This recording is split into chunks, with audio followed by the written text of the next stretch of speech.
안녕하세요, 오라인입니다. 중국을 제외하고 일본, 미국, 유럽 등 브랜드 구매 대행에서 빼먹을 수 없는 게 바로 브랜드 소명입니다. 오늘은 마켓별 브랜드 소명에 대해서 알아볼 예정이며, 특히 쿠팡 브랜드 소명에 대해 우리가 어떻게 대처해야 되는지 알아볼 예정이니 끝까지 집중해서 들어주시기 바랍니다. 먼저 마켓별 브랜드 소명은 쿠팡과 그 외 마켓으로 나뉩니다. 그 외 마켓의 경우 스마트 스토어를 대표로 설명해 보겠습니다. 스마트 스토어에 입점하여 유명 브랜드 상품을 올리게 되면 이와 같은 메일이 발송됩니다. 요약해보면 정가품 여부를 소명해야 하고 미소명 시 퇴점까지 당할 수 있다는 내용이며, 구매 대행의 경우 정품 취급점에 구매 영수증을 필수로 요청하고 있습니다. 다만 구매 대행의 경우 재고를 쌓아두고 판매하는 것이 아닌데 방금 갓 올린 상품에 구매 영수증이 있을 수 있을까요? 있을 수가 없습니다. 다행히게도 스마트 스토어와 그 외 마켓의 경우 일반적으로 해외 구매 대행의 경우 재고를 두고 판매하는 것이 국내법상 불가능하며 실주문이 들어온 이후에 현재 오더를 진행해야 합니다. 따라서 해당 상품의 구매 영수증을 제출할 수가 없으며 구매 예정 사이트로 소명을 대체하겠습니다 라고 말한 후 아마존이나 라쿠텐 혹은 각종 공홈 등 여러분들이 소싱한 상품 링크를 첨부해주면 소명이 가능합니다. 자료를 보시면 이런 식으로 소명이 완료된 모습을 볼 수 있습니다.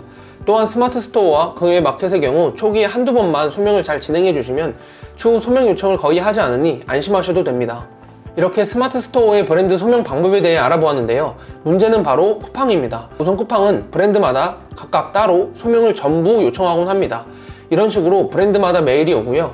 구매 대행의 경우 이와 같은 자료를 요청합니다. 문제는 쿠팡의 경우 구매 예정 사이트로 대체 소명이 불가능하고 실제로 업로드한 상품에 구매 영수증이 있어야 하며 때론 국내 배송 완료 여부까지 확인하곤 합니다. 사실 해외 구매 대행의 경우 재고를 쌓아두고 파는 것이 불가능한데 갓 올린 상품에 실제 구매 영수증을 첨부하라는 것은 말이 안 된다고 생각합니다. 여기서 이런 생각을 하시는 분들이 있을 겁니다. 해당 제품을 구매한 후에 인보이스를 저장하고 반품하면 되는 거 아니야? 백화점에서 구매한 후에 영수증, 제품 등의 사진을 전부 찍고 환불하면 되는 거 아니야? 저도 이미 똑같은 생각을 수없이 해왔고, 구매한 후 현지 반품, 포토샵, 심지어 소명할 겸 제가 쓴다는 생각으로 아디다스 속옷까지 사본 적이 있으며 실제로 그렇게 해서 소명을 성공했었습니다.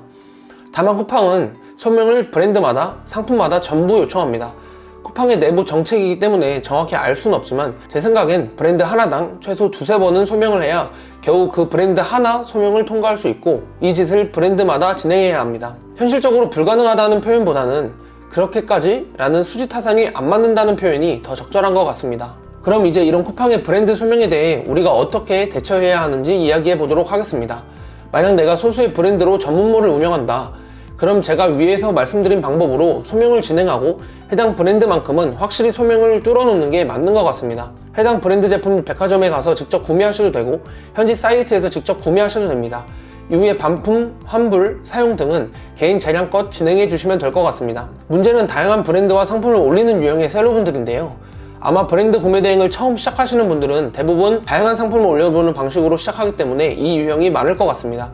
첫 번째 방법은 처음에 쿠팡제의 마켓에만 상품 등록을 하고 추후에 스마트 스토어, 11번가, 지옥션 등 타 마켓에서 주문이 들어오면 해당 브랜드 제품을 쿠팡에 쭉 올리는 방법입니다. 예를 들어 스마트 스토어에서 요넥스 제품 주문이 들어왔다고 한다면 그 후에 쿠팡의 요넥스 브랜드 상품을 등록하고 스마트 스토어 주문건에 구매 영수증으로 쿠팡 소명을 대체하시면 됩니다. 이런 식으로 주문이 들어온 브랜드마다 하나하나씩 넓혀나가는 게 첫 번째 방법이고요. 두 번째 방법은 쿠팡에서 소명을 요구하는 브랜드를 일일이 찾는 방법입니다. 쿠팡에서도 모든 브랜드에 대해 소명을 요청하는 것은 아니기 때문에 처음에는 신경 쓰지 말고 다양한 상품, 다양한 브랜드를 올려보고 그때그때 소명을 요청하는 브랜드를 따로 메모해 놓고 해당 브랜드 제품만 쿠팡에 등록하지 않으면 됩니다. 그리고 기록해 두었다가 타마켓에서 주문이 들어오면 앞서 말씀드렸던 첫 번째 방법을 통해 하나하나씩 소명을 진행해 주시면 됩니다. 오늘은 브랜드 소명에 대해 이야기해 보았는데요. 쿠팡, 참 여러모로 판매자 입장에서 어려운 것 같습니다. 우선 저 같은 경우는 과거에 쿠팡의 브랜드 소명 가지고 거의 한 달 내내 쿠팡과 메일을 주고받았고, 그 결과 그래, 너네가 소명 요청하는 거 그냥 안 팔고 만다. 나는 그 시간에 다른 거래에서 더 많은 가치를 내겠다 라고 결론 지으며 쿠팡 브랜드 소명을 포기했었습니다.